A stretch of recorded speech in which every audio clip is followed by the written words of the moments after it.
thought she was simply sorting through her grandmother's belongings. But when Eleanor finds a mysterious map hidden in a locked drawer, everything changes. Who marked these secrets in red ink? Why was it hidden?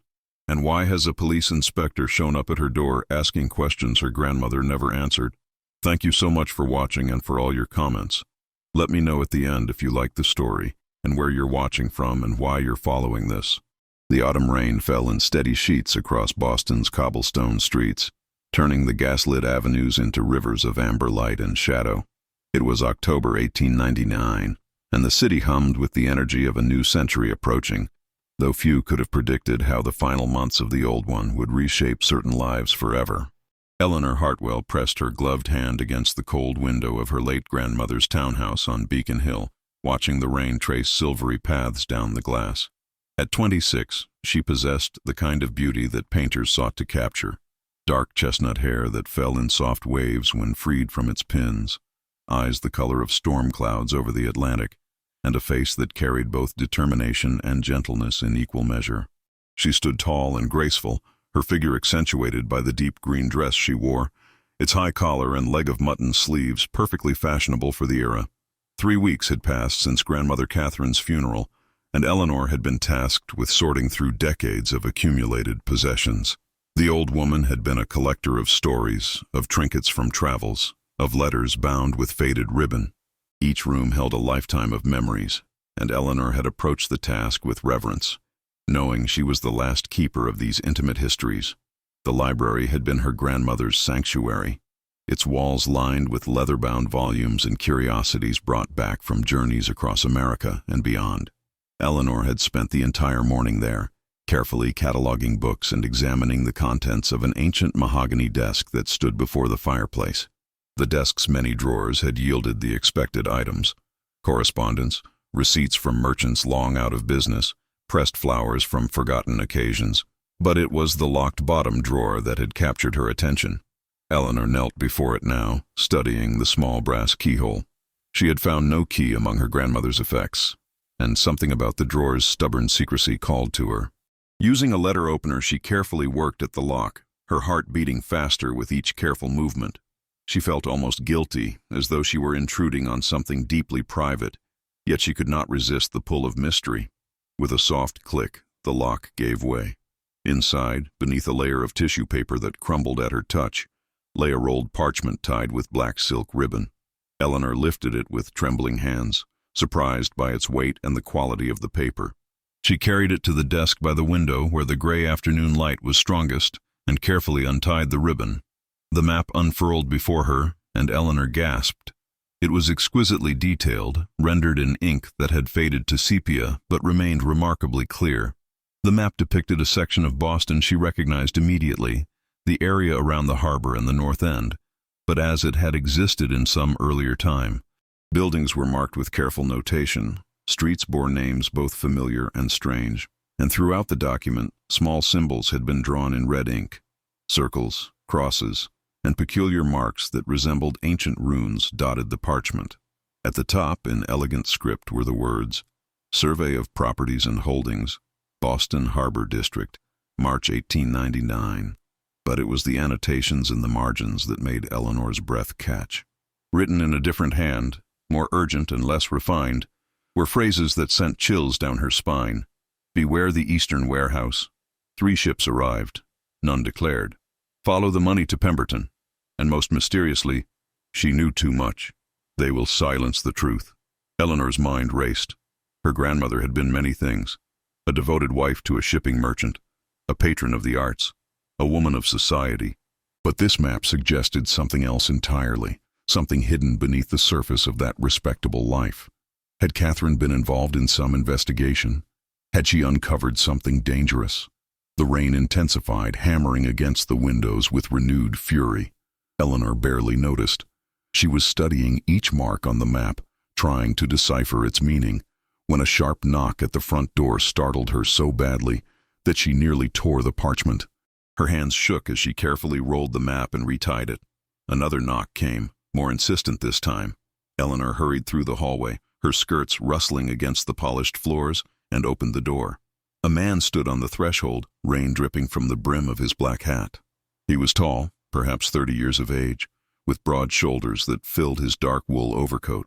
When he removed his hat, Eleanor found herself looking into eyes of remarkable blue, intelligent and searching. His face was handsome in a strong, honest way, with a firm jaw and features that spoke of both determination and kindness. Dark hair, slightly damp from the rain, was neatly combed back from his forehead. Miss Hartwell? His voice was deep and cultured, with the accent of someone well-educated. Forgive the intrusion. My name is Inspector James Blackwood, Boston Police Department. I wonder if I might have a moment of your time. Eleanor's heart hammered in her chest. The map was still clutched in her hand, hidden in the folds of her skirt. Inspector, is something wrong? May I come in? This concerns your late grandmother, and I'd prefer to discuss it privately. Eleanor hesitated only a moment before stepping aside. Of course. Please, come out of the rain. Inspector Blackwood entered, bringing with him the scent of wet wool and something else, something clean like pine and leather. He was even more imposing inside, his height and presence filling the narrow hallway. Eleanor led him to the parlor, acutely aware of the map still in her possession, of the secrets it might contain. Please sit down, she offered, gesturing to a chair upholstered in burgundy velvet. May I take your coat? Thank you, no, I won't stay long. But he did sit, and Eleanor took the chair opposite him, arranging her skirts carefully, ensuring the map remained concealed. Miss Hartwell, I apologize for calling on you during what must be a difficult time. Your grandmother was a remarkable woman. You knew her? Eleanor asked, surprised. Not personally, though I wish I had. However, in the course of an investigation, her name has come up in connection with certain matters from earlier this year. He leaned forward slightly, his gaze intense but not unkind. Tell me, Miss Hartwell, did your grandmother ever speak to you about unusual activities at the harbor? Perhaps mention any concerns about shipping irregularities or suspicious business dealings? Eleanor's mouth went dry.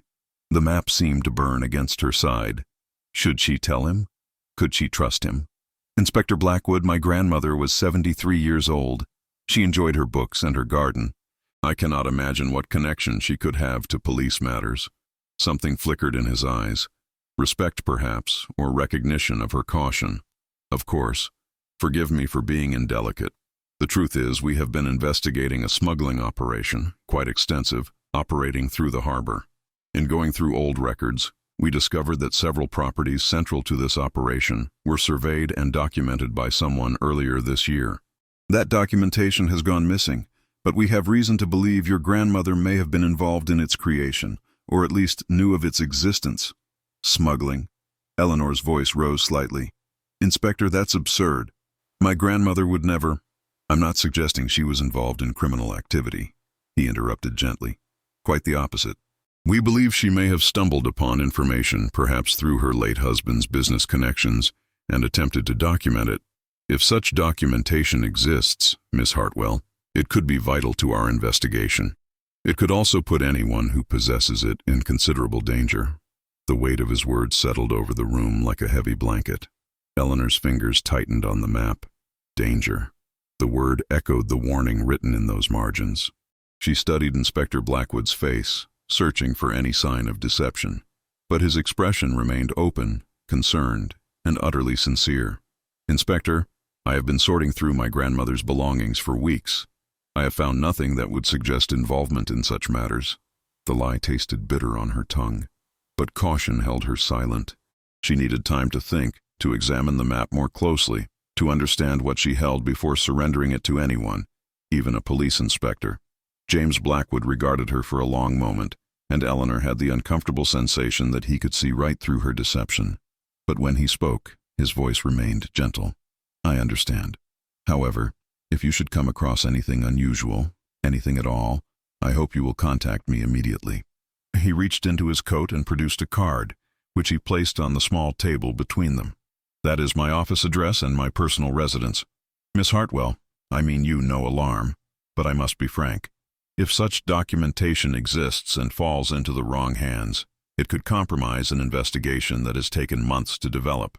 More importantly, it could place you at risk. Eleanor picked up the card, studying the neat printing. Inspector James Blackwood, Criminal Investigation Division, an address on Tremont Street. You believe I might be in danger? I believe in being cautious. He stood, and Eleanor rose with him. "Your grandmother was a very careful woman, Miss Hartwell. If she hid something, she had good reason. I only ask that you trust the police to handle whatever she may have discovered."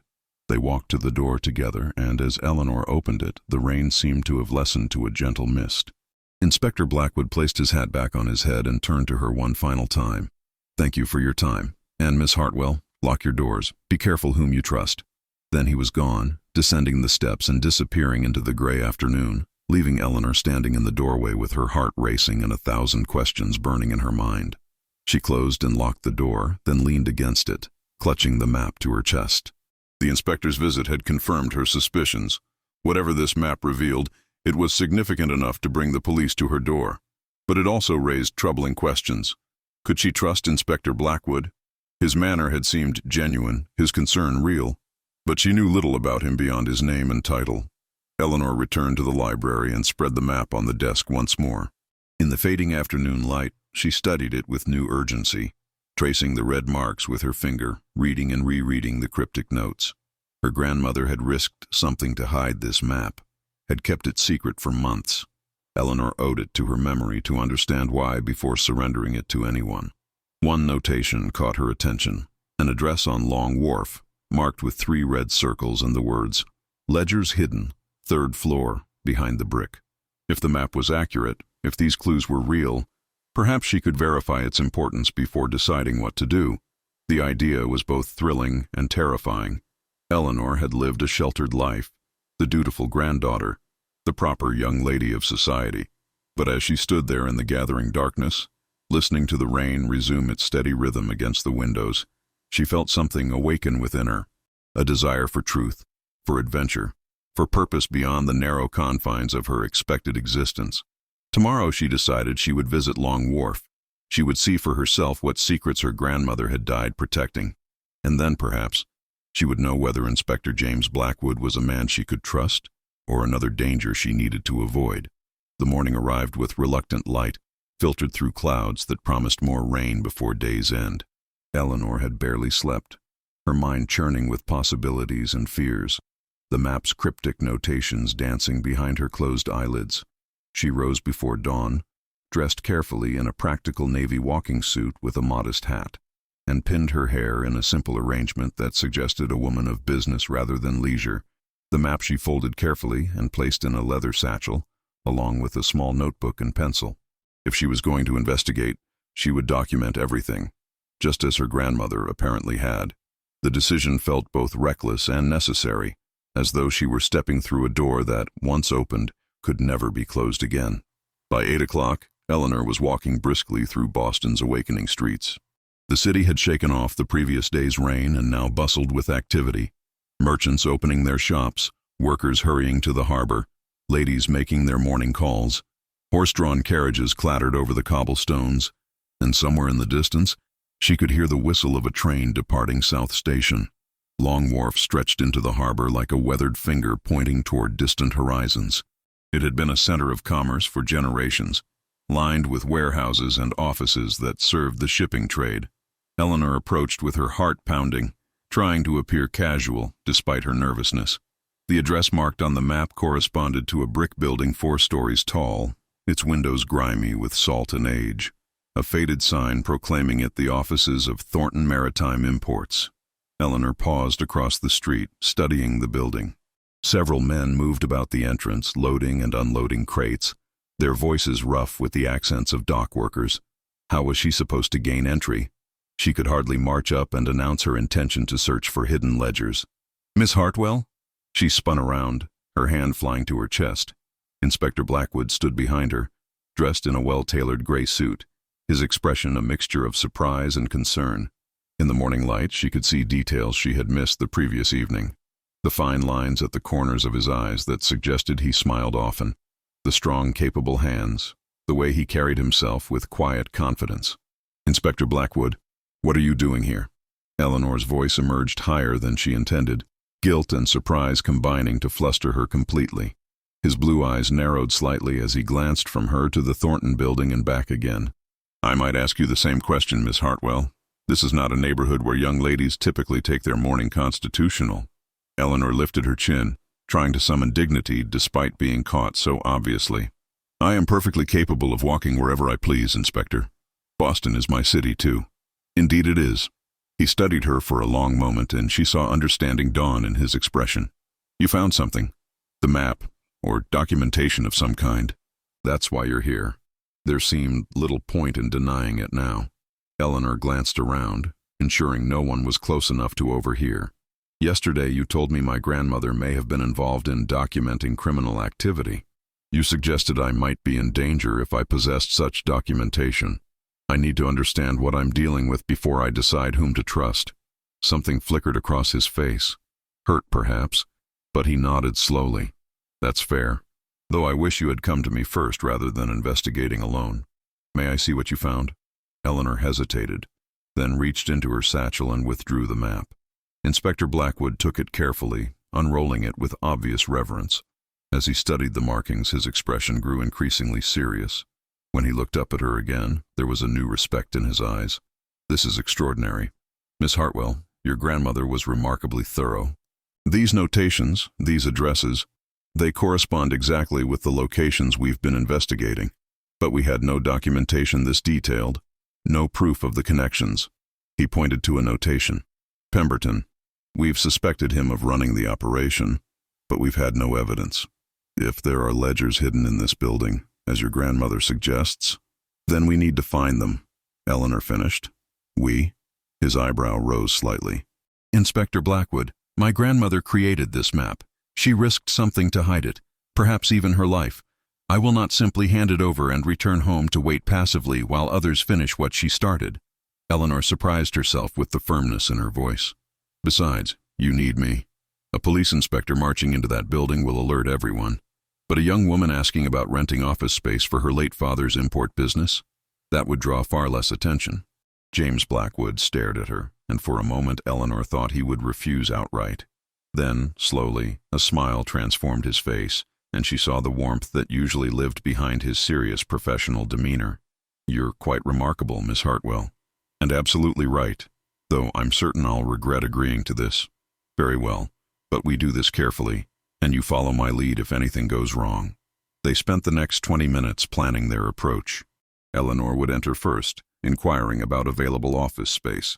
Inspector Blackwood would follow several minutes later, posing as her business associate. If the opportunity arose, they would attempt to reach the third floor and locate the hiding place indicated on the map. Eleanor's hands trembled slightly as she crossed the street and pushed open the heavy door of the Thornton building. Inside, the air smelled of tobacco, old paper, and the sea. A narrow hallway stretched before her, poorly lit by gas lamps, doors on either side bearing brass plates with various company names. At the end of the hall, a staircase rose into shadow. "Help you, miss?" A man emerged from the first office, middle-aged and paunchy, with suspicious eyes beneath heavy brows. Eleanor summoned her most innocent smile. "Good morning. I'm inquiring about available office space. My father operated a small import business before his death, and I'm attempting to maintain his legacy.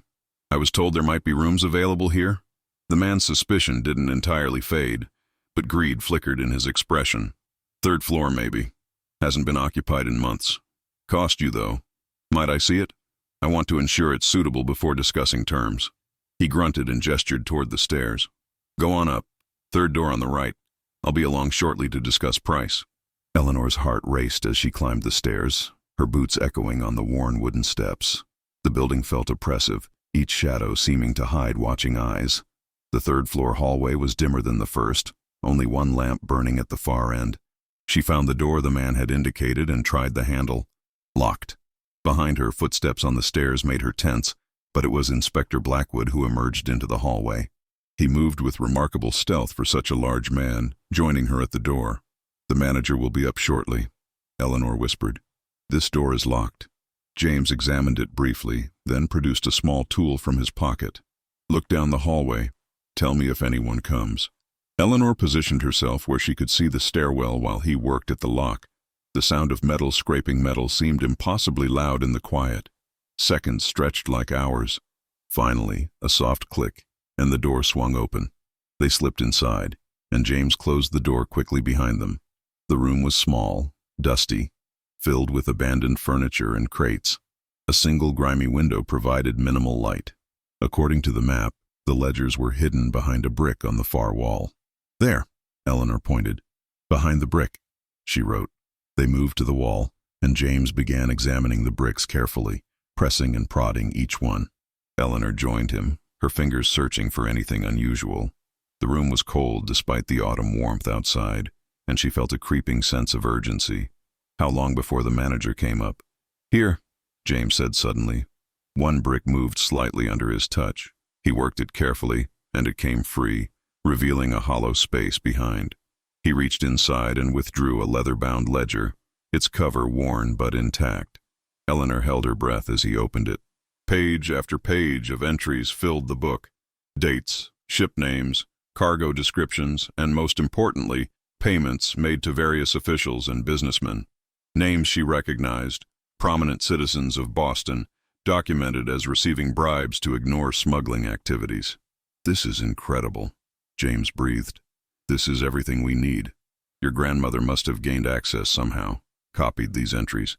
With this evidence, we can bring charges against Pemberton and his entire network." Footsteps on the stairs froze them both. Heavy, multiple sets. Not the manager's slow tread, but something more purposeful, more threatening. "The window," James whispered urgently, tucking the ledger inside his coat. He moved to the grimy glass and forced it open. Outside, a rusty fire escape clung to the brick. "Go, quickly!" Eleanor didn't argue. She climbed through the window, her skirts tangling momentarily before she freed them and stepped onto the metal platform. James followed just as the door to the room burst open. Eleanor caught a glimpse of 3 men, rough-looking and angry, before James pulled the window closed and grabbed her hand. "Down fast as you can." They descended the fire escape, the metal groaning under their combined weight. Behind them, Eleanor heard the window being forced open, angry voices shouting. Her heart hammered as her boots rang against the metal steps. James's hand steady and strong around hers, guiding her, steadying her when she stumbled. They reached the bottom, dropping the last few feet into an alley. James kept hold of her hand, pulling her through the narrow passage between buildings, emerging onto a different street entirely. They ran, dodging between pedestrians and carriages, until finally James pulled her into a small cafe tucked between 2 larger buildings. Inside, he guided her to a corner table, far from the windows. Eleanor collapsed into the chair, breathing hard, her carefully pinned hair now askew, her hat hanging by its pin. James sat across from her, also breathing heavily, but his eyes were bright with adrenaline and something else, something that made Eleanor's already racing heart beat faster for entirely different reasons. "Are you hurt?" he asked, his voice low and urgent. His hand still held hers on the table between them. "No, I'm fine." That was... Eleanor couldn't find words adequate to describe the terror and exhilaration coursing through her. Who were those men? Pemberton's people, almost certainly. Somehow they knew we were there. James's jaw tightened. "I was followed. Or you were. I'm sorry, Miss Hartwell. I should have been more careful. Don't apologize. We got the ledger. That's what matters." Eleanor looked down and realized their hands were still intertwined. Neither of them moved to separate. A waitress approached, and James ordered coffee for them both. When she left, he carefully withdrew the ledger from his coat and placed it on the table. "Your grandmother was extraordinary. This documentation is meticulous, damning. She must have spent months gathering this information." "But how?" Eleanor wondered aloud. She was an elderly woman, Inspector. How did she gain access to such records? "Please call me James. I think after fleeing down a fire escape together, we can dispense with formalities." His smile was warm, transforming his serious face. "And I suspect your grandmother had resources we don't know about. Perhaps connections through your late grandfather's business. Perhaps simply courage and determination. Traits she clearly passed down." Eleanor felt heat rise in her cheeks at his words. "James, then. And you must call me Eleanor." She met his gaze and found herself unable to look away. His eyes held admiration, respect, and something deeper that made her breath catch. The moment stretched between them, charged with unspoken recognition. Here was a man who saw her not as a delicate ornament to be protected, but as a partner, capable and brave. And she saw in him not just a police inspector, but someone who understood the need for justice, who valued truth above convenience. "Eleanor," he said, her name soft in his deep voice, "what we found today will shake Boston to its foundations. These names, these officials, they're powerful men who won't surrender without a fight. Taking this forward will be dangerous. I need you to understand that before we proceed." "I understand, but we must proceed. For my grandmother's memory, for justice." Eleanor's voice was steady despite her lingering fear. "What do we do now?" James considered for a moment, his thumb absently moving against her hand in a gentle caress that she doubted he even realized. "First, we need to get this ledger somewhere safe. My office at police headquarters would be ideal, but given that Pemberton clearly has informants throughout the city, possibly even in the department, we need to be strategic. I have a colleague, Captain Reynolds, whom I trust absolutely. We'll bring this to him tonight, privately." "And the map? Should we investigate the other locations marked?" "Eventually, yes. But now that Pemberton knows we have the ledger, he'll be moving to destroy evidence at the other sites. We need to act quickly, bring in officers we can trust, coordinate raids simultaneously." James finally released her hand, though Eleanor saw reluctance in the gesture. "I'm going to arrange protection for you. Until Pemberton is arrested, you're at risk." "I won't hide, James. If there's more work to be done—" "Eleanor, please." His voice carried such genuine concern that her protests died. "You've done more than anyone could ask. You've helped break this case open. But I couldn't bear it if something happened to you because of my investigation." The raw honesty in his words touched something deep within her. Eleanor nodded slowly.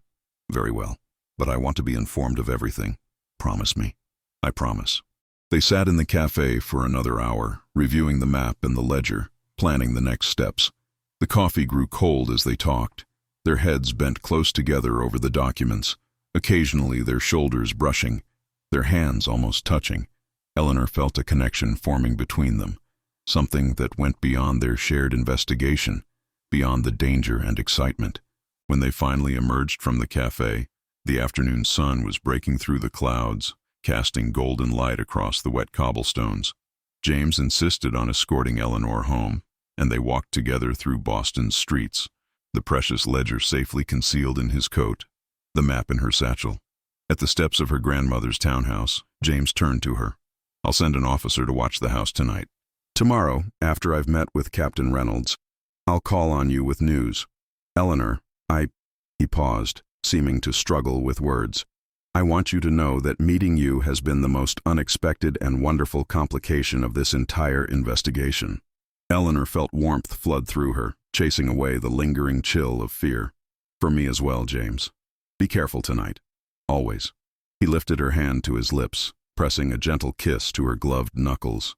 The gesture, so proper and yet so intimate, sent shivers through her. "Lock your doors." She watched him walk away, his tall figure confident and strong, until he disappeared around the corner. Only then did Eleanor enter her house, closing and locking the door as he had instructed. She leaned against it, her hand still tingling from his kiss, her heart full of feelings she had never experienced before. Whatever came next, whatever dangers they faced, Eleanor knew her life had changed irrevocably.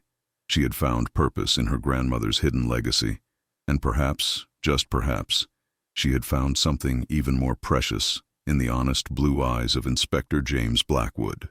The night passed with agonizing slowness. Eleanor paced her grandmother's library, unable to settle, her mind replaying the day's events in endless succession. The feel of James's hand guiding hers down the fire escape, the intensity in his eyes as they studied the ledger together, the gentle pressure of his lips against her knuckles. She touched her hand unconsciously, as though she could still feel the warmth of that kiss through her glove. Outside, she knew an officer watched the house. James had been true to his word. The knowledge provided some comfort, though her imagination conjured threats in every shadow, every creak of the old townhouse settling. She had pulled the curtains closed against the darkness, but still felt exposed, vulnerable in ways she had never experienced before. When dawn finally broke, painting the sky in shades of pearl and rose, Eleanor had managed perhaps 2 hours of fitful sleep in the chair by the fireplace. She rose stiffly, her body protesting, and prepared herself for the day with meticulous care. If James was going to call with news, she wanted to appear composed, capable, not like a frightened girl who had spent the night jumping at shadows. By 9 o'clock, she was dressed in a gown of deep burgundy wool, her hair arranged perfectly, her appearance suggesting calm confidence she didn't entirely feel. She took breakfast in the dining room, though the food tasted like ash in her mouth. Every sound from the street made her start, expecting either James's arrival or something far more sinister. The knock, when it finally came at 10:30, sent her heart racing. Eleanor hurried to the door, then forced herself to pause, to breathe, to approach with measured steps. Through the frosted glass panel, she could make out a tall figure. She opened the door. James stood on the threshold, but he was not alone. Beside him was another man, older, perhaps 50, with steel-gray hair and a weathered face that spoke of years in difficult service. He wore the uniform of a police captain, his bearing military straight, his eyes sharp and assessing. "Eleanor," James said, and she heard tension in his voice, despite his attempt at calm. "May we come in? This is Captain Reynolds. We need to speak with you urgently." Eleanor stepped aside, her stomach knotting with apprehension. Something had happened. She could see it in the tightness around James's mouth, in the way his hand moved unconsciously toward his coat, where she knew he carried a revolver. They gathered in the parlor, Eleanor perched on the edge of the burgundy chair, the two men standing rather than sitting, their restlessness filling the room with anxious energy. "Miss Hartwell," Captain Reynolds began, his voice gravelly but not unkind. "Inspector Blackwood has briefed me on everything that transpired yesterday. The map your grandmother created, the ledger you recovered together. I want you to know that what you've done, what your grandmother did, represents the most significant break we've had in combating corruption in this city in decades." "Thank you, Captain, but I sense there's difficult news coming," Eleanor said quietly. Reynolds glanced at James, who stepped forward, his blue eyes troubled. "Eleanor, last night after I left you, I went to meet Captain Reynolds at his home rather than the station. We felt it was safer, more private.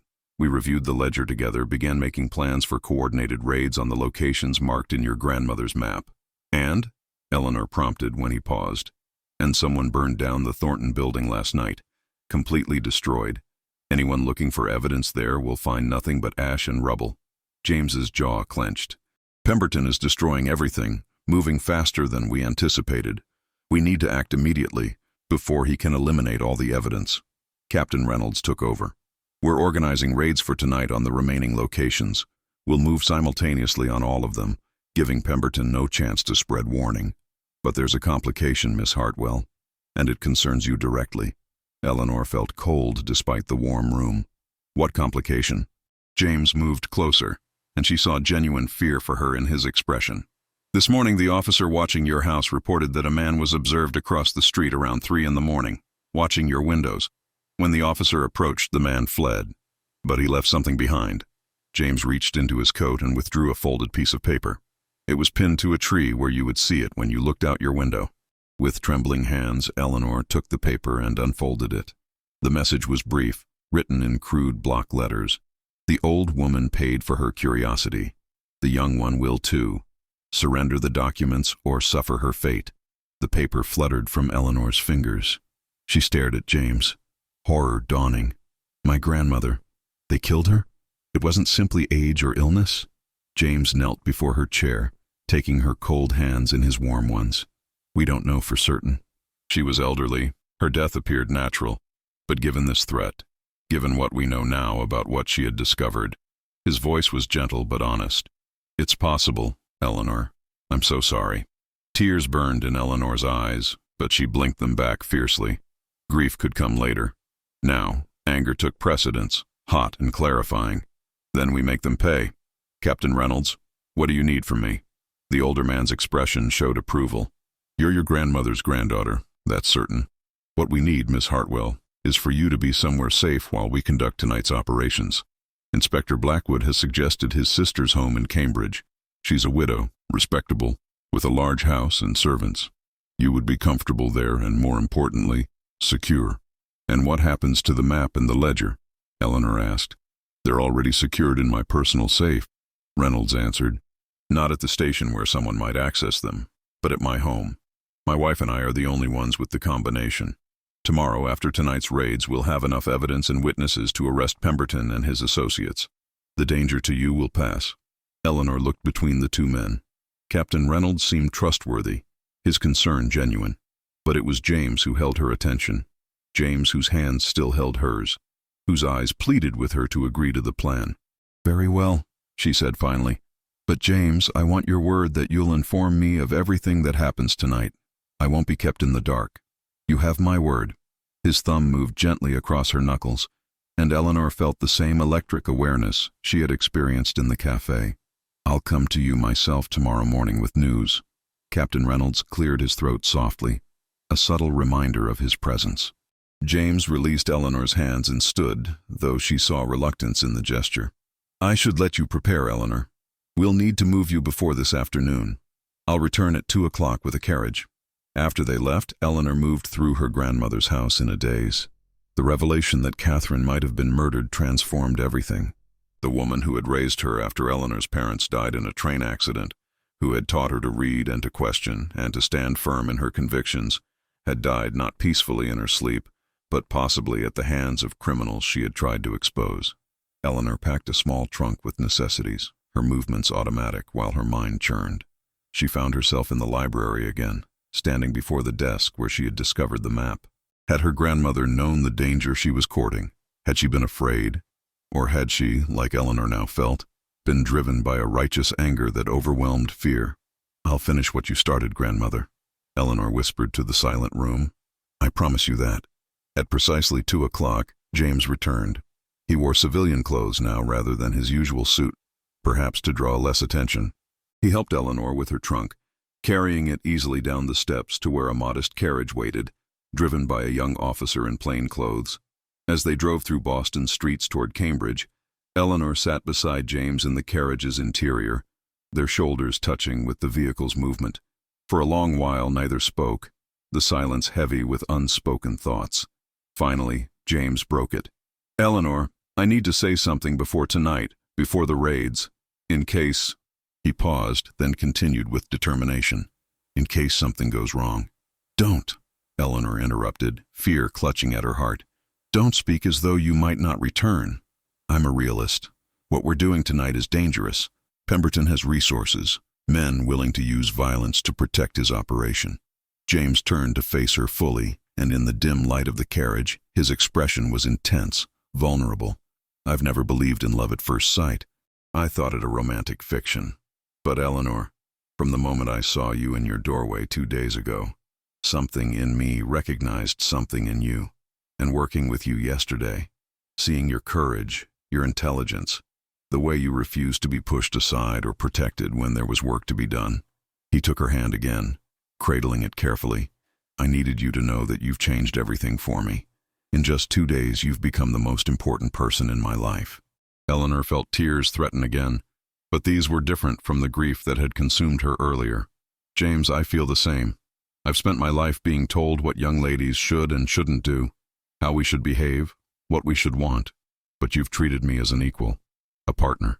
You've seen me as I truly am, not as society says I should be." She hesitated, then added softly, "And I think I'm falling in love with you." The words hung in the air between them, honest and terrifying.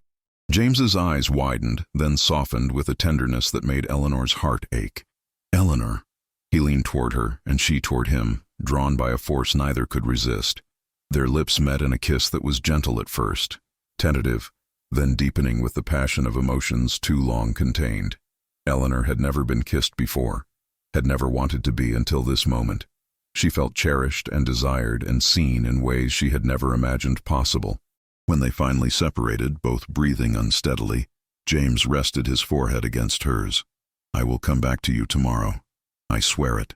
And when this is over, when Pemberton is in custody and you're safe, I'm going to court you properly, with flowers and poetry and everything you deserve." Eleanor laughed shakily, her hand coming up to cup his cheek. "I don't need poetry, James. I just need you to be careful tonight. Promise me." "I promise." The carriage slowed, and they separated reluctantly as it stopped before a handsome brick home in Cambridge. A woman emerged from the front door, perhaps 40 years old, with James's same blue eyes and a kind smile. This was clearly his sister. James helped Eleanor down from the carriage, introducing her to Margaret Thornton, who insisted Eleanor call her Meg. "James has told me everything," Meg said, taking Eleanor's hands warmly. "You're very brave, my dear. Come inside. You're safe here." James carried Eleanor's trunk inside, then prepared to leave. At the door, with his sister diplomatically giving them a moment of privacy, he turned to Eleanor one last time. "Tomorrow morning, I'll be here as early as propriety allows. I'll be waiting." Eleanor stood on her toes and kissed his cheek. "Be safe, James. Come back to me. Always," he promised, echoing his words from the previous day. Then he was gone, climbing into the carriage and disappearing down the tree-lined street. Eleanor stood watching until he was out of sight, her hand pressed against her heart where it ached with fear and love and hope all tangled together. Meg touched her shoulder gently. "Come inside, dear. Let's have tea and you can tell me all about how my practical, serious brother managed to lose his heart in only 2 days." Despite her worry, Eleanor smiled. "It's quite a story." The afternoon passed with surprising ease. Meg was delightful company, warm and witty, putting Eleanor at ease with stories of James's childhood, his dedication to justice even as a boy. "He's always been this way," Meg said as they sat in her comfortable parlor, unable to see injustice without trying to correct it. "It's made him an excellent police inspector, but has aged me considerably with worry." As evening fell, Eleanor found herself at the window, watching the street, knowing that across the city, James and his fellow officers were moving into position. The raids would begin after midnight, when most of the city slept, giving Pemberton's men no time to prepare or escape. Meg sat with her, the two women keeping vigil together in companionable silence. The hours crawled past, 10 o'clock, 11, midnight. "They're moving now," Eleanor whispered. "Then we pray," Meg replied, and took Eleanor's hand. In warehouses and offices across Boston's Harbor District, police officers were indeed moving. James led one team, Captain Reynolds another, trusted men carefully selected for loyalty and courage. They had planned meticulously, coordinating their timing, ensuring simultaneous entry to prevent warning from spreading. But Eleanor and Meg knew none of this as they sat through the longest night either had ever experienced, waiting for dawn, waiting for news, waiting to learn whether the man they both loved would return safely home. Dawn broke with painful slowness, painting the Cambridge sky in shades of lavender and gold. Eleanor had not slept, had barely moved from her position by the window where she had maintained her vigil through the endless night. Meg had dozed fitfully in the chair beside her, starting awake every hour to squeeze Eleanor's hand reassuringly before exhaustion claimed her again. Now, with morning light finally touching the rooftops, both women were fully alert, tense with anticipation. Every sound from the street made Eleanor's heart leap. Every carriage that passed could be bringing news. Every footstep might be James returning. At 7 o'clock, Meg's housekeeper brought coffee and breakfast neither woman could eat. At 8, a newspaper boy called out the morning edition's headlines, but they couldn't hear the words clearly enough to know if the raids were mentioned. At 9, Eleanor thought she might shatter from the tension coiled so tightly within her. Then, at 9:30, a carriage stopped before the house. Eleanor was at the window in an instant, her breath catching. James emerged, and relief flooded through her so powerfully that her knees nearly buckled. He was safe. He was whole. He was here. But as he approached the door, she saw he moved stiffly, favoring his left side. Blood stained his shirt cuff, barely visible beneath his coat sleeve. He had been hurt. Eleanor didn't wait for propriety or for the housekeeper to answer the door. She flew from the parlor, threw open the front door, and stopped just short of throwing herself into his arms, only because she saw him wince as he climbed the steps. "James, you're injured," she said, her voice tight with fear and relief tangled together. "It's nothing serious, I promise." His smile was tired but genuine, and his eyes drank in the sight of her as though she were water, and he, a man who had crossed a desert. "Just a graze from a bullet. The doctor has already tended it. Eleanor, may I come in? I have so much to tell you." She stepped aside, and he entered. Meg appeared in the hallway, took one look at her brother, and immediately took charge. "Parlor, both of you. James, sit down before you fall down. I'll bring fresh coffee and something stronger. You look like you need it." In the parlor, Eleanor helped James remove his coat, being careful of his injured arm. Beneath his shirt, She could see bandaging wrapped around his upper left arm. The sight of it made her feel ill, imagining how close the bullet must have come to causing serious harm. "Please, sit with me," James said, lowering himself carefully onto the sofa. "I need to feel you close." Eleanor sat beside him, and he immediately took her hand, threading their fingers together as though physical contact could prove they were both truly safe. For a moment, they simply looked at each other, communicating in the silent language of people who had spent a night fearing they might never see each other again. Meg returned with a tray bearing coffee and a decanter of brandy. She poured brandy into James's coffee without asking, thrust the cup into his free hand, then settled into the chair opposite them. "Now then, little brother, tell us everything, and don't you dare leave out details thinking to spare our delicate sensibilities." James smiled faintly at his sister's familiar brusqueness, then began. The raids commenced simultaneously at midnight across 6 locations marked on Eleanor's grandmother's map. We coordinated perfectly, giving Pemberton no opportunity to send warning. My team took the warehouse on Commercial Wharf. Captain Reynolds led the team to Pemberton's offices on State Street, and 4 other teams struck the remaining locations. He paused to sip the fortified coffee, and Eleanor saw exhaustion in every line of his body. "At the warehouse, we found exactly what your grandmother had documented: smuggled goods, falsified cargo manifests, and 3 ledgers similar to the one you and I recovered. Everything carefully hidden, but not carefully enough. We also found 5 men guarding the contraband. They didn't surrender quietly." Eleanor's hand tightened on his. "The bullet? One of them had a revolver. He fired as we entered, but his aim was poor in the darkness. The bullet grazed my arm, nothing more. We subdued all 5 and took them into custody."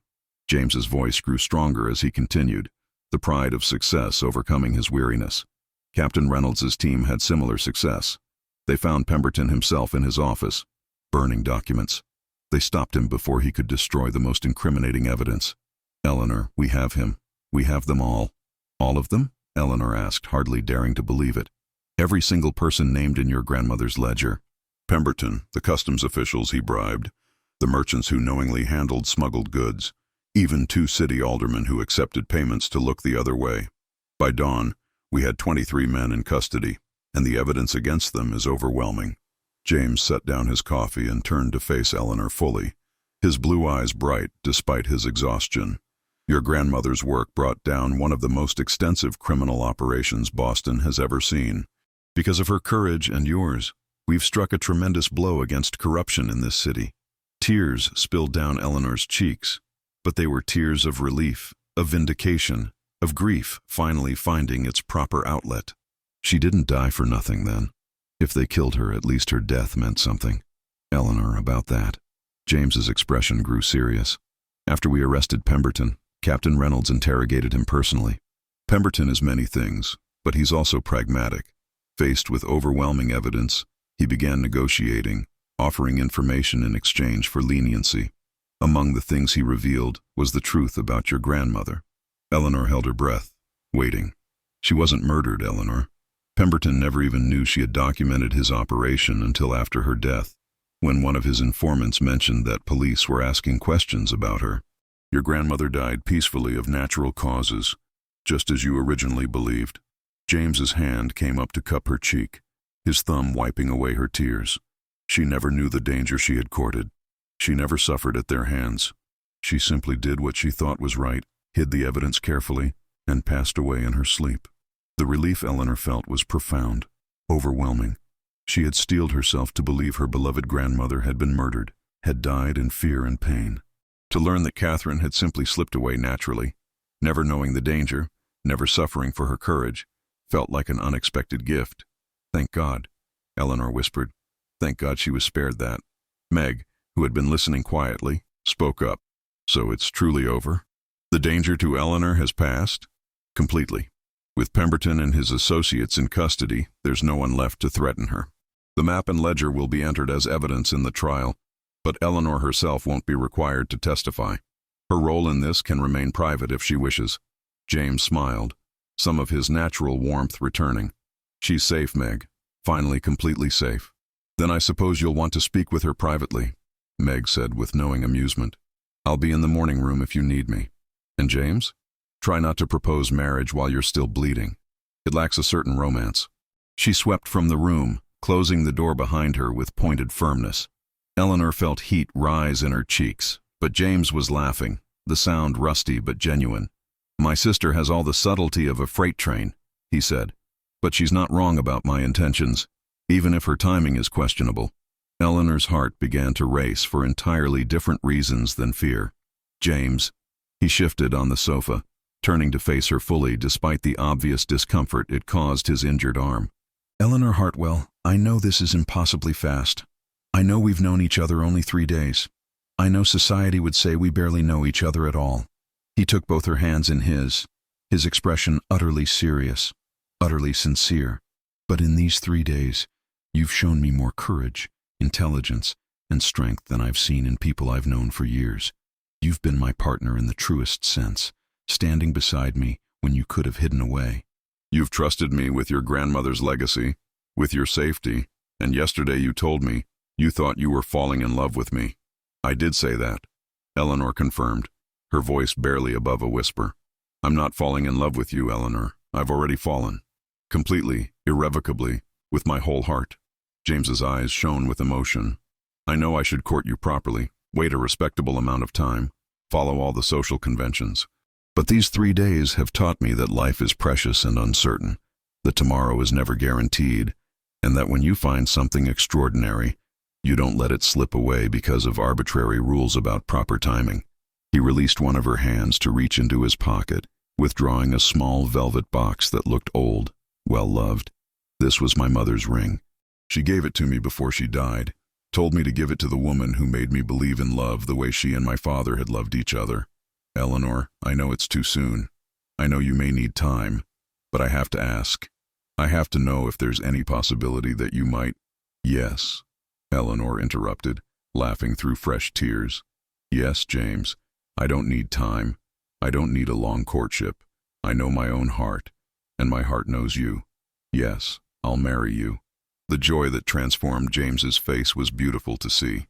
He opened the box with shaking hands, revealing a delicate gold ring set with a small sapphire surrounded by tiny diamonds. It's not much. When I'm able, I'll buy you something grander. It's perfect, Eleanor said firmly. It was your mother's. That makes it more precious than any jewel. James slipped the ring onto her finger. It fit as though it had been made for her, the sapphire catching the morning light and throwing blue sparks. Then he cupped her face in both hands and kissed her with a tenderness that made her heart ache. This kiss was different from the passionate one they had shared in the carriage, softer, deeper, filled with promise and commitment and love freely given. When they finally separated, both were smiling through tears. James rested his forehead against hers, his thumb tracing gentle circles on her cheek. I promise to spend the rest of my life being worthy of you. You already are, Eleanor assured him. You saw me when others saw only what they expected to see. You treated me as an equal when the world said I should be protected and sheltered. You trusted me with important work when you could have pushed me aside. James, you've given me what I didn't even know I was searching for. Partnership, purpose, and love that doesn't diminish, but enhances who I am. And you've given me the same. Eleanor, you've made me believe that love and partnership can coexist, that a man can be both protector and equal, that strength comes in many forms. He kissed her again, soft and sweet. I can't wait to spend the rest of my life discovering all the ways you'll continue to surprise me. The door burst open, and Meg rushed in without ceremony, beaming. I heard her say yes. Don't pretend you didn't propose. I know my brother. Oh, let me see the ring. She grasped Eleanor's hand, examining the sapphire with approval. Mother would be so pleased. She always said this ring should go to someone special, someone with spirit and substance. Eleanor, welcome to the family. She embraced Eleanor warmly, then her brother, being careful of his injured arm. Now then, we have much to plan. A wedding, and soon I suspect, knowing James's impatience.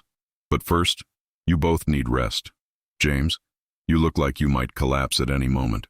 Eleanor, you haven't slept all night. I'm putting you in the blue guest room, and I'm putting James in the green room, and I don't want to hear any protests about propriety. You're engaged now, which allows for slightly more flexibility, though not too much under my roof. Despite her exhaustion, Eleanor laughed at Meg's managing ways. James caught her eye and rolled his own affectionately. "My sister, the General. But she's right, I am about to collapse. That bullet graze hurts more than I want to admit, and I haven't slept in 30 hours. They stood, and Eleanor helped support James as they climbed the stairs. At the door to the green guest room, they paused. "Get some rest," Eleanor said softly. "When you wake, I'll still be here. This isn't a dream that will disappear." "I know, but thank you for saying it." He kissed her forehead. "I love you, Eleanor Hartwell. Soon to be Eleanor Blackwood. I love you too, James. Now rest." In the blue guest room, Eleanor finally allowed herself to relax. She removed her shoes, loosened her hair, and lay down on the soft bed. Sunlight streamed through the windows, warming the room, and for the first time in days, she felt truly safe. The danger had passed. Pemberton was in custody. Her grandmother's legacy had been honored, and she had found love in the most unexpected way, with a man who saw her truly, who valued her mind as much as her heart, who wanted a partner rather than an ornament. In 3 extraordinary days, her entire life had transformed. As sleep finally claimed her, Eleanor smiled. When she woke, there would be plans to make, a future to build, a wedding to arrange. But for now, she let herself rest in the knowledge that she had found something rare and precious. Love that enhanced rather than diminished, that celebrated strength rather than demanding weakness, that promised a lifetime of partnership and adventure. 3 months later, on a crisp January morning in 1900, Eleanor Hartwell became Eleanor Blackwood in a ceremony attended by friends, family, and several police officers who had become dear friends through the events of that extraordinary October. Captain Reynolds gave a toast at the reception, praising Eleanor's courage and noting that the trials of Pemberton and his associates had resulted in convictions across the board, with sentences ranging from 10 to 25 years. "To the new Mrs. Blackwood," Reynolds said, raising his glass, "who proved that sometimes the bravest detectives don't wear badges, and that justice is best served when good people refuse to look away from corruption." As Eleanor stood beside her husband, his hand warm in hers, she looked around at the gathered company and felt profound gratitude. Her grandmother's legacy had led her to this moment, to this man, to this life where she could be fully herself, both the proper lady society expected and the courageous woman she had discovered she could be. James leaned down to whisper in her ear, "What are you thinking, Mrs. Blackwood?" "That I'm the luckiest woman in Boston. That I found extraordinary love in an extraordinary way. That I cannot wait to see what adventures our life together will bring." She turned to smile up at him. "And that I love you more than words can express. Then allow me to show you instead of telling you," he murmured, and kissed her gently, to the applause and cheers of their guests.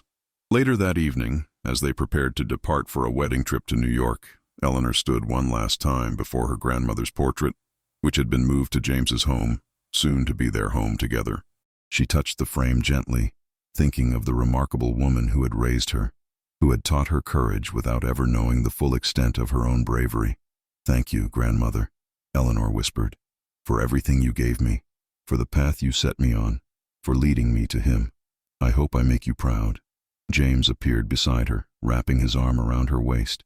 "She would be immensely proud of you, as am I, as I will be every day of our lives together." They stood together before the portrait, the present honoring the past, before turning toward their future. Outside, the city of Boston sprawled in all its chaotic beauty, full of mysteries yet to be solved, injustices yet to be addressed, lives yet to be changed. But tonight belonged to them alone, to love freely given and joyfully received, to partnership forged in danger and strengthened by trust, to a future bright with promise and possibility. Eleanor had unearthed a mysterious map and found an inspector who would transform her life. But more than that, she had discovered herself, her courage, her capacity for love, and her ability to change the world simply by refusing to look away from injustice. As they rode through Boston's gaslit streets toward their new life together, Eleanor leaned her head on James's shoulder and smiled. The adventure was only beginning, and she could not wait to see where it would lead them next.